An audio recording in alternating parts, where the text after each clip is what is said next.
নমস্কার বন্ধুরা, আবার চলে এসেছি নতুন একটা রেসিপি নিয়ে। আজকে তৈরি করব শোল মাছের তেল ঝাল। তার জন্য নিয়ে নিতে হচ্ছে আমাকে বড় মাপের একটা শোল মাছ। ভালো করে আমি পরিষ্কার করে নুন মাখিয়ে রেখে দিয়েছি। আর একটা সাইডে আমি পেঁয়াজগুলোকে ছোট ছোট পিস করে কেটে নিচ্ছি। কিছুটা রসুন নিয়েছি। আমি রসুনগুলোকে একবারে এখান থেকে ঘষে খোসাগুলোকে আলাদা করে দেব। দুটো টমেটো নিয়েছি, একটু টমেটোটা দিলে টেস্টটাও বেশি ভালো হয়। আর সামান্য পরিমাণে আদা নিয়েছি। এই আদাটা নেওয়ার পরে সেটাকে আমি ছাড়িয়ে রাখলাম এবং মাছগুলোকে আমি একবারে কড়াইতে হলুদ দিয়ে এরকমভাবে পরপর দিয়ে ভালো করে ভেজে তুলে নেব। আর এই যে দেখাচ্ছি, আমি কিন্তু রসুনের খোসাটা ছাড়াইনি। ওপর থেকে এইভাবে ঘষলে এইভাবে খোসাটা আলাদা হয়ে যাবে। অত সময় নেই আলাদা আলাদা করে করব। কি করব, তাড়াতাড়ি করে এই রকমভাবেই আমি করার চেষ্টা করি।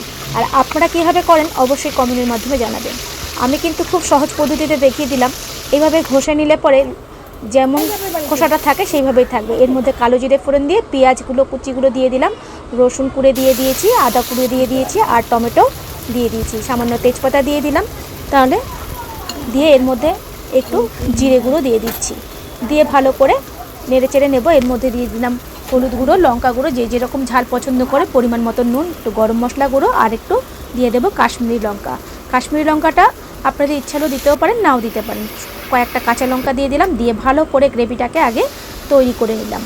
ভালো করে তৈরি করার পরে আমি একদম যখন শুকনো হয়ে আসবে তখনই কিন্তু আমি মাছগুলো দিয়ে দেবো। এটা কিন্তু আমি বেশি একটা জল দেব না এবং মাছটা প্রায় মাখা মাখা মতোই রাখবো। সামান্য একটু জল দিয়ে এটাকে কষিয়ে নিতে হবে, যাতে মাছের গায়ে পুরো মশলাটাই যেন ঢুকে যায়।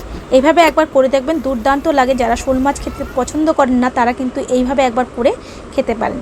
দুর্দান্ত লাগে খেতে, এবং ভালো লাগলে অবশ্যই একবার বাড়িতে করে ট্রাই করে দেখবেন। আর যারা যারা আমার নতুন চ্যানেলে আছেন তারা আমাকে সাবস্ক্রাইব করে বেল আইকনটা অবশ্যই দিয়ে দেবেন, এবং ভালো লাগলে কোনো পার্ট যদি আপনাদের ভালো লেগে থাকে অবশ্যই কমেন্টের মাধ্যমে জানাবেন। আজকের মতন ধন্যবাদ।